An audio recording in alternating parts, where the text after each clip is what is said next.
Assalamualaikum warahmatullahi wabarakatuh. Apa kabar sobat radio malam? Semoga kita semua dalam keadaan sehat, dilancarkan rezekinya dan diberi keberkahan dunia dan akhirat. Amin ya robbal alamin.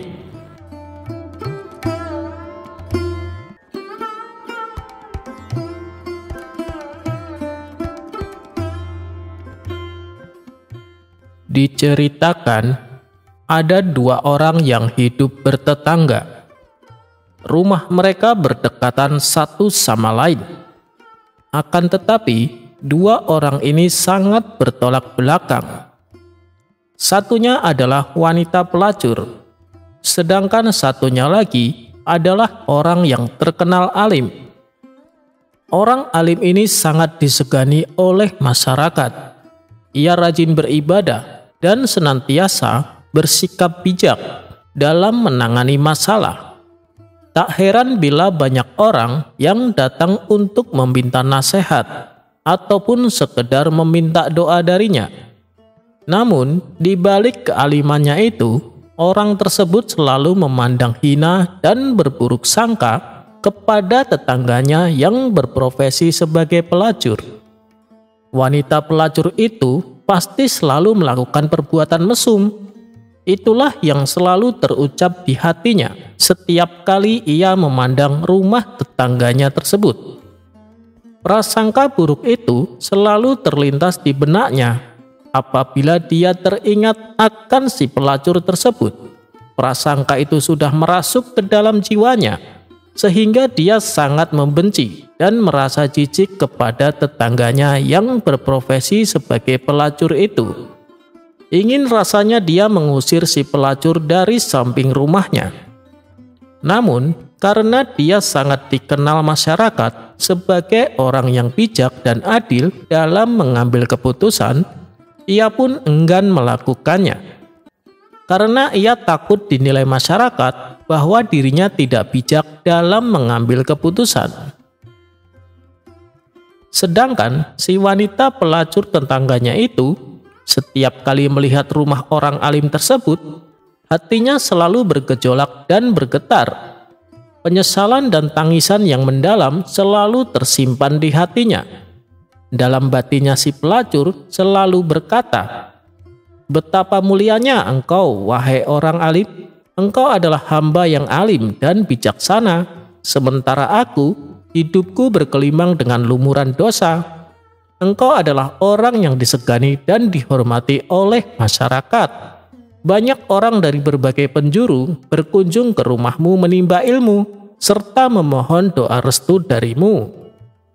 Ya Allah, aku sangat ingin seperti dirinya, hidup terhormat, disegani, dan jauh dari dosa, serta perbuatan maksiat.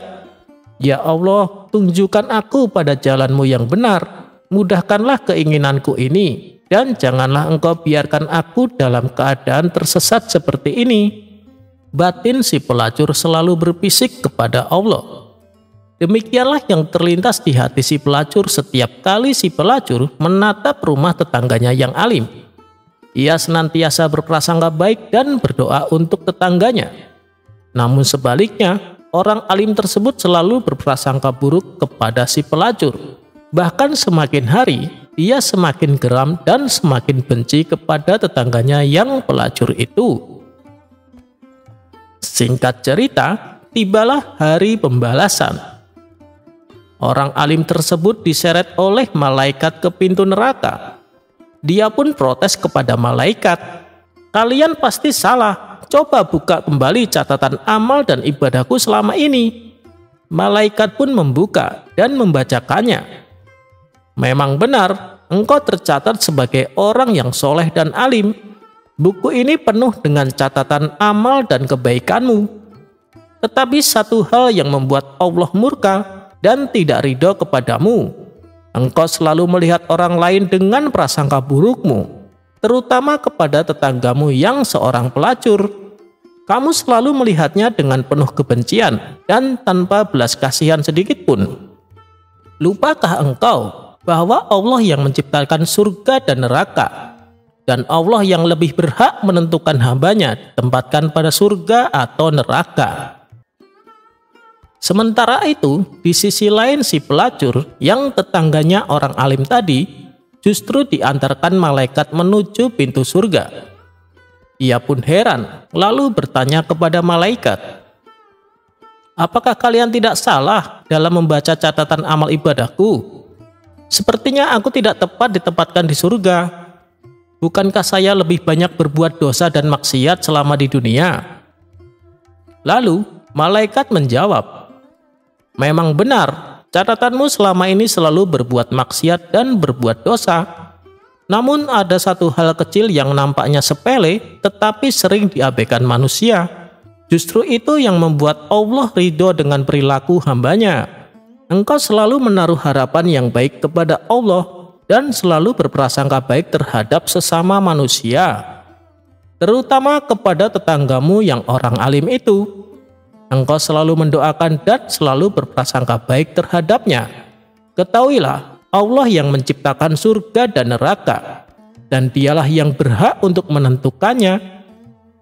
Kisah ini mengajarkan kepada kita agar senantiasa berprasangka baik kepada siapapun, meskipun yang kita lihat adalah orang yang hina dan berlumuran dosa. Perbuatan maksiat yang disertai rasa berdosa adalah lebih mulia dibandingkan melakukan ketaatan yang disertai rasa bangga dan kesombongan. Lebih baik menjadi pendosa yang selalu menangisi dosa-dosanya daripada menjadi orang alim yang sombong dengan ilmunya. Kisah ini terdapat dalam kitab Al-Hikam Ibnu At-Taillah.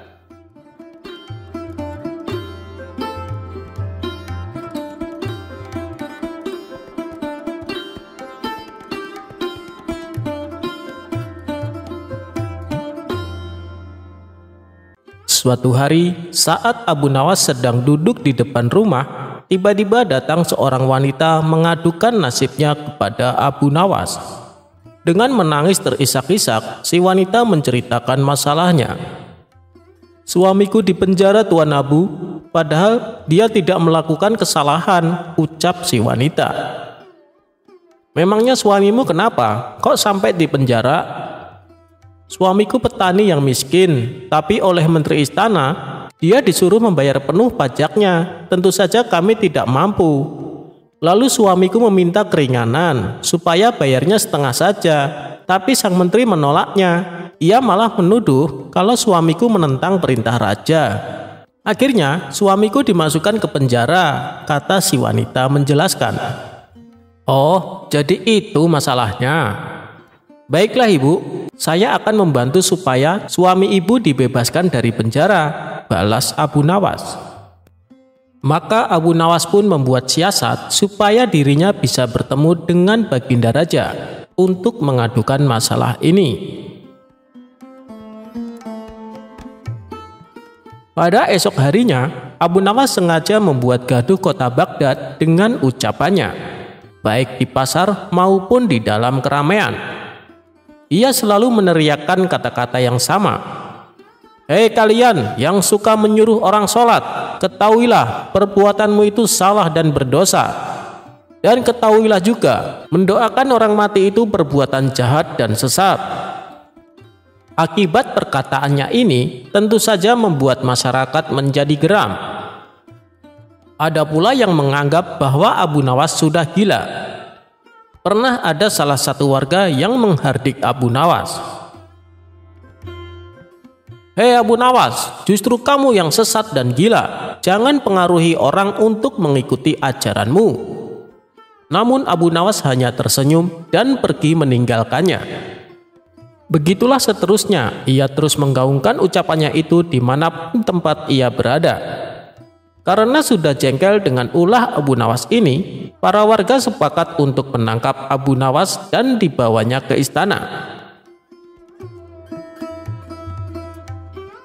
Pada esok harinya, saat Abu Nawas berada di pasar dan hendak melakukan aksinya, orang-orang langsung menangkapnya. Kemudian dengan tangan terikat, Abu Nawas dibawa ke istana untuk dihadapkan kepada Baginda Raja.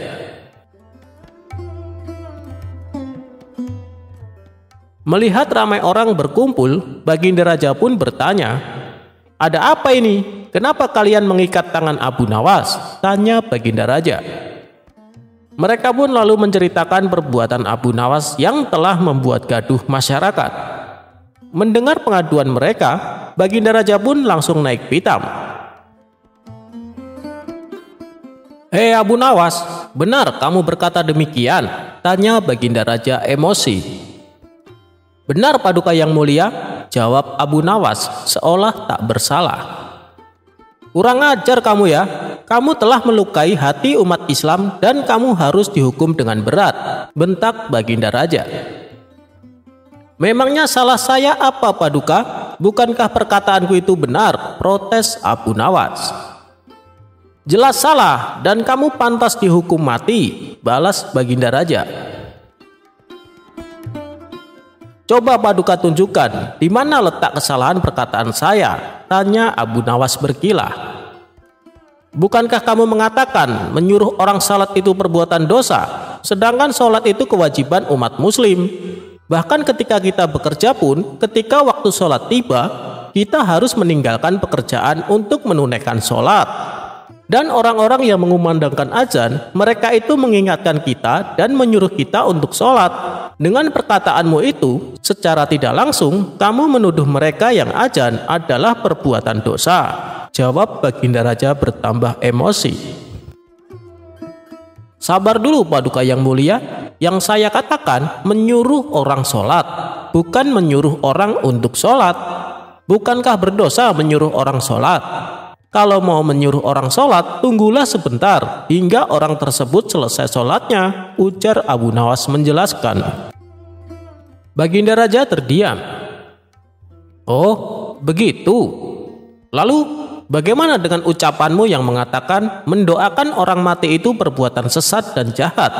Bukankah kewajiban kita sesama muslim untuk mendoakan orang mati supaya diberi keampunan dan diterima amal ibadahnya? Tapi kamu menganggap itu perbuatan jahat dan sesat.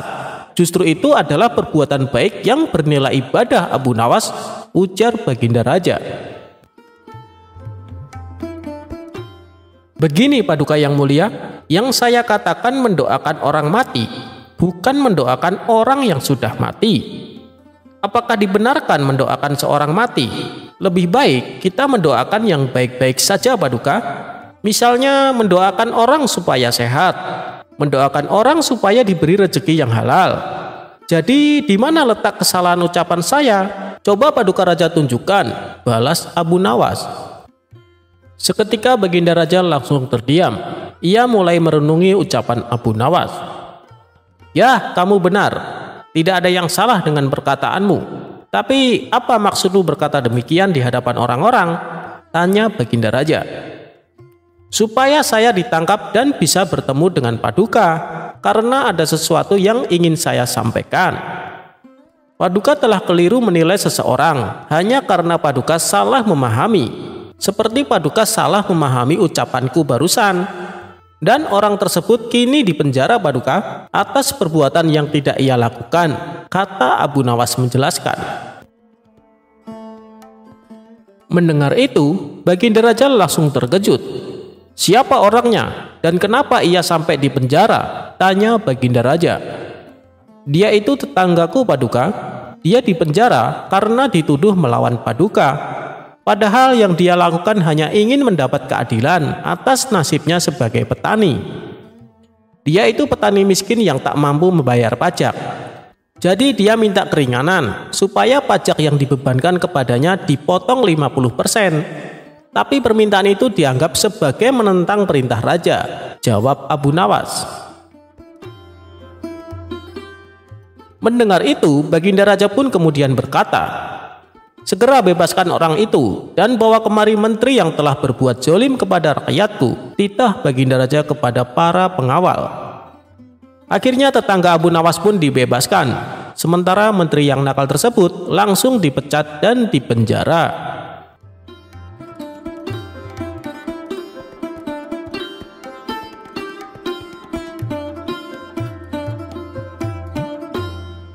Kecerdikan Abu Nawas selesaikan persoalan pembagian kambing.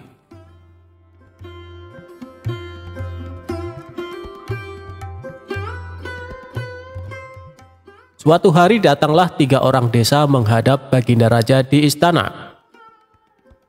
Baginda Raja yang waktu itu sedang duduk berbincang-bincang dengan para pejabat tinggi, langsung saja mempersilahkan ketiga orang itu untuk masuk.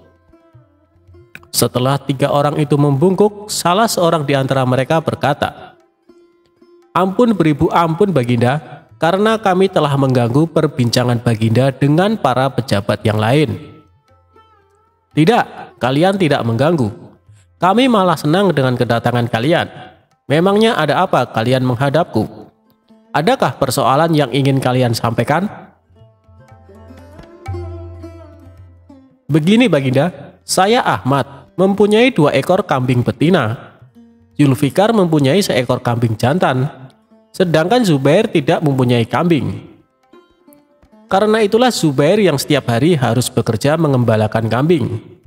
Apabila ketiga kambing itu beranak pinak, maka pembagian keuntungannya juga telah kami sepakati, yakni saya mendapat separuh dari jumlah kambing, Zulfikar memperoleh 1/3 dari jumlah kambing, sedangkan Zubair yang mengembala dan merawat yang mendapat bagian 1/8-nya, terang Ahmad. "Lantas, apakah kambing itu sekarang telah beranak pinak?" tanya Baginda. "Benar Baginda, ketiga kambing itu sekarang sudah berjumlah menjadi 23 ekor. Karena itu, kami sekarang ingin membaginya sesuai dengan kesepakatan kami dulu. Tapi ternyata kami kesulitan untuk membaginya. Karena itulah kami kesini ingin memohon pertolongan Baginda," terang Ahmad. Membagi 23 ekor kambing sesuai perjanjian tentu tidak mudah.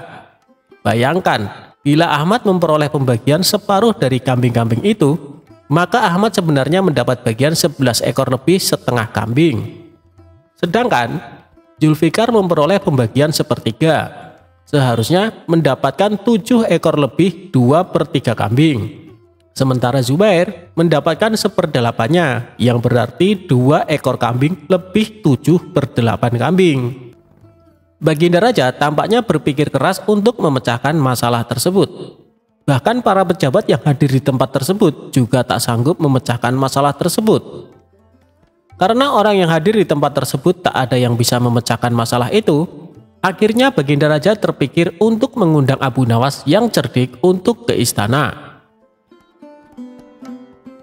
Setelah Abu Nawas sampai di istana, ia pun langsung bertanya masalah yang terjadi. Mereka bertiga kemudian menceritakan ulang kronologi kebingungan tersebut. "Wah, itu masalah kecil Baginda. Insya Allah saya akan membantu mencarikan jalan keluarnya," kata Abu Nawas. "Tolong bawakan kambing itu masuk semuanya." Setelah ke-23 ekor kambing tersebut dituntun masuk istana, Abu Nawas lalu menghitung kembali jumlah kambingnya. Sesudah kambing itu dihitung dan benar jumlahnya 23 ekor, Abu Nawas lantas berpikir keras untuk menemukan solusi dari masalah pelik tersebut. Tak lama kemudian, "Izinkan saya meminjam kambing Baginda, 1 ekor saja," kata Abu Nawas. "Nah, sekarang saatnya saya akan membagi kambing tersebut sesuai dengan porsi kalian saat perjanjian," kata Abu Nawas setelah menambahkan kambing milik Baginda Raja. "Ahmad yang berhak memperoleh separuh kambing, maka boleh mengambil 12 ekor. Sedangkan engkau Zulfikar, yang memperoleh bagian 1/3-nya, maka boleh mengambil 8 ekor, kata Abu Nawas memerintah. Terakhir Zubair, yang memperoleh bagian 1/8-nya, maka engkau berhak mengambil bagian 3 kambing. Sisa 1, karena saya tadi meminjam 1 ekor kambing milik Baginda Raja, maka ini saya kembalikan lagi kambing tersebut. Masing-masing telah mendapatkan bagiannya. Mereka pun berterima kasih dan kembali ke kediamannya masing-masing.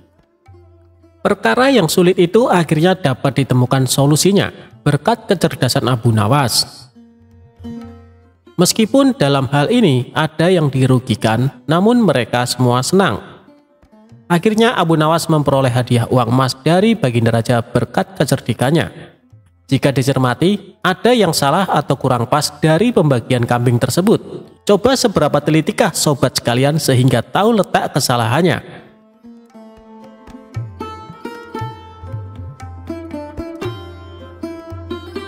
Raja dikasih bebek panggang berkaki 1 oleh Abu Nawas. Suatu hari, Baginda Raja dikasih makanan lezat bebek panggang berkaki 1 dari Abu Nawas. Berawal Abu Nawas diminta istrinya mengantarkan bebek panggang itu kepada Baginda Raja. Abu Nawas agak malas, sebab dia sendiri makan tanpa lauk. "Sudahlah, supaya Baginda Raja makin sayang sama kau suamiku," ujar istri Abu Nawas. Abu Nawas pun mengalah. Dengan berat hati ia menenteng bungkusan bebek panggang yang menggoda seleranya itu. Diam-diam Abu Nawas tidak tahan juga. Biar saja ku ambil pahanya yang satu itu, pikir Abu Nawas sembari mematahkan kaki itik tersebut. Tanpa pikir panjang, Abu Nawas pun memakannya. Akhirnya Abu Nawas sampai juga ke istana dengan membawa bebek panggang berkaki 1 menghadap Baginda Raja. Abu Nawas disambut Baginda Raja dengan ramah. Rupanya ketika Abu Nawas datang, Baginda Raja juga sedang makan. "Apa yang kau bawa, Abu Nawas?" tanya Baginda Raja melihat Abu Nawas menenteng sesuatu. Tanpa banyak cakap, Abu Nawas menyerahkan bawaannya kepada Baginda Raja. Bebek panggang," gumam Baginda Raja tersenyum cerah. Belum lagi menikmati bebek panggang hadiah dari Abu Nawas, Baginda Raja terdiam beberapa saat mendapatinya hanya berkaki 1. "Mengapa bebek panggang ini hanya berkaki 1, Abu Nawas?" tanya Baginda Raja dengan penasaran. "Memang begitu, Baginda. Di negeri ini bebek-bebek hanya memiliki 1 kaki. Kalau Baginda Raja tidak percaya, cobalah lihat di kolam," jawab Abu Nawas santai. Mereka berdua pun berjalan menuju kolam. Di sana banyak bebek-bebek berendam sambil mengangkat sebuah kakinya, sehingga tampak hanya berkaki 1. "Lihatlah," kata Abu Nawas cengengesan. "Di sini bebek hanya berkaki 1, lanjutnya sembari jarinya menunjuk gerombolan itik di kolam. Tentu saja Baginda Raja tidak mau ditipu, maka ia pun berteriak keras. Semua bebek kaget menurunkan kaki yang dilipat dan berterbangan. Tapi Abu Nawas juga tidak kehilangan akal. "Subhanallah," katanya. "Bahkan bebek pun takut pada keinginan Baginda Raja. Barangkali kalau Baginda meneriaki Paduka, Paduka akan ketakutan dan secara refleks menggandakan kaki jadi 4 dan kemudian terbang juga." Mata Baginda Raja melotot ke arah Abu Nawas, sepertinya marah. Tapi yang terjadi justru ledakan tawa Baginda Raja. "Yuk kita makan sama-sama bebek panggang berkaki 1 itu," ajak Baginda Raja. Abu Nawas pun makan dengan lahap. "Alhamdulillah, rezeki memang enggak kemana," ujarnya sembari mengapungkan senyum di bibirnya.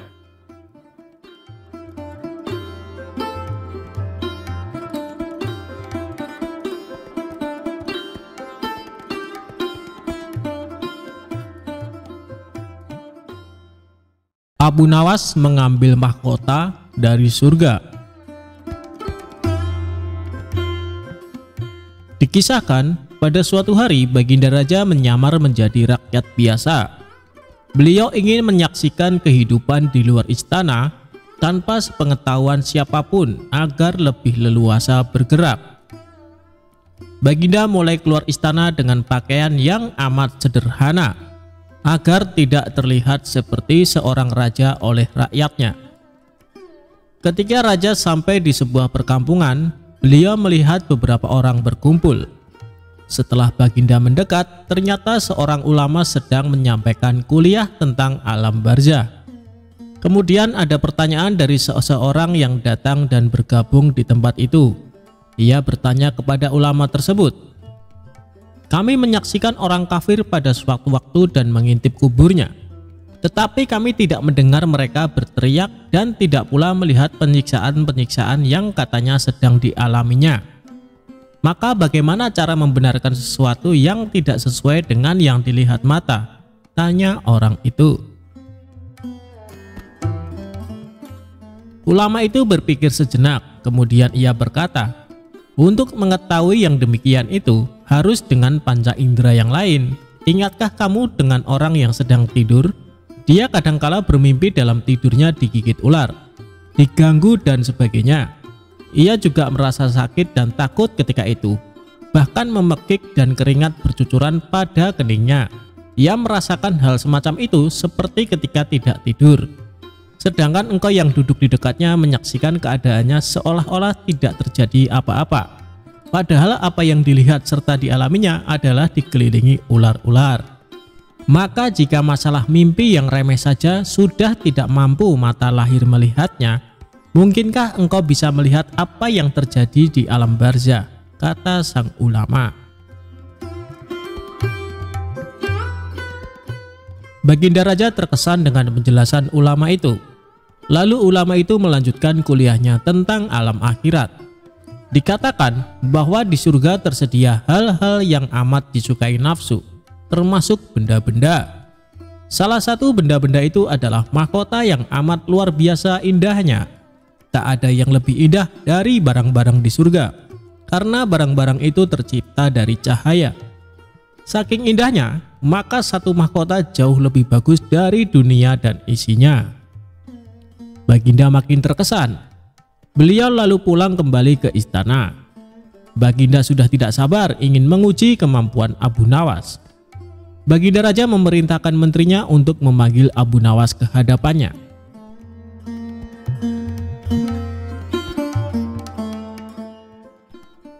Singkat cerita, Abu Nawas pun menghadap Baginda Raja. "Aku menginginkan engkau sekarang juga berangkat ke surga. Kemudian bawakan aku sebuah mahkota surga yang katanya tercipta dari cahaya itu. Apakah engkau sanggup, Abu Nawas?" tanya Baginda Raja. "Sanggup, Paduka yang mulia," kata Abu Nawas langsung menyanggupi apa yang mustahil dilaksanakan olehnya itu. "Tetapi Baginda harus menyanggupi pula satu syarat yang akan hamba ajukan," kata Abu Nawas dengan percaya diri. "Sebutkan syarat itu," kata Baginda Raja. "Hamba mohon Baginda menyediakan pintunya agar hamba bisa memasukinya," kata Abu Nawas. "Pintu apa?" tanya Baginda belum mengerti. "Pintu alam akhirat," jawab Abu Nawas. "Apa itu?" tanya Baginda ingin tahu. "Kiamat, wahai Paduka yang mulia. Masing-masing alam mempunyai pintu. Pintu alam dunia adalah liang peranakan ibu. Pintu alam barzah adalah kematian. Dan pintu alam akhirat adalah kiamat," jelas Abu Nawas kepada Baginda Raja. Surga berada di alam akhirat. Bila Baginda masih tetap menghendaki hamba mengambil sebuah mahkota di surga, maka dunia harus kiamat terlebih dahulu, lanjut Abu Nawas. Mendengar penjelasan Abu Nawas, Baginda Raja terdiam. Di sela-sela kebingungan Baginda Raja, Abu Nawas bertanya lagi kepada Baginda Raja. "Masihkah Baginda menginginkan mahkota dari surga?" tanya Abu Nawas. Baginda Raja tidak menjawab, beliau diam 1000 bahasa. Sejenak kemudian Abu Nawas mohon diri karena Abu Nawas sudah tahu jawabannya.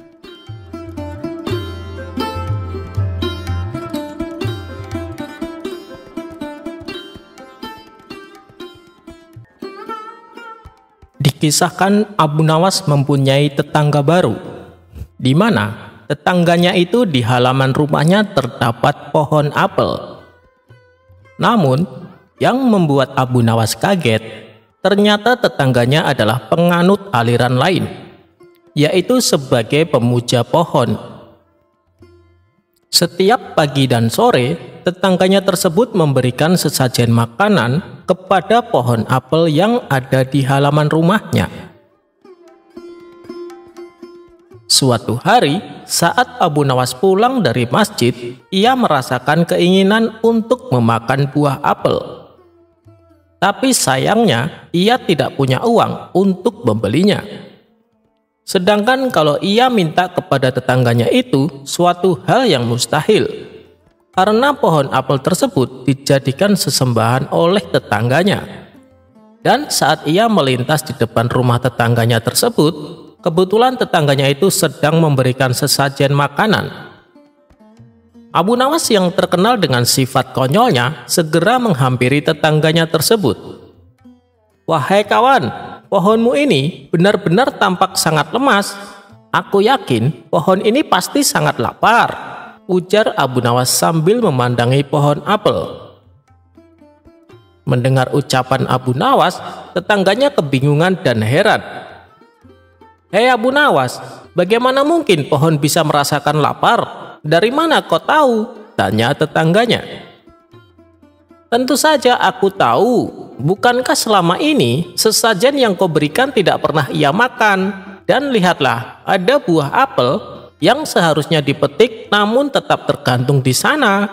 Pohon ini pasti merasakan kelaparan karena tidak ada yang memetik buah itu," ujar Abu Nawas. Tetangganya tersebut tertegun dengan jawaban Abu Nawas. Ia pun segera memetik buah apel yang sudah matang, lalu memberikannya kepada Abu Nawas. Setelah mendapatkan buah apel, Abu Nawas langsung membawanya pulang sambil tertawa terpingkal-pingkal.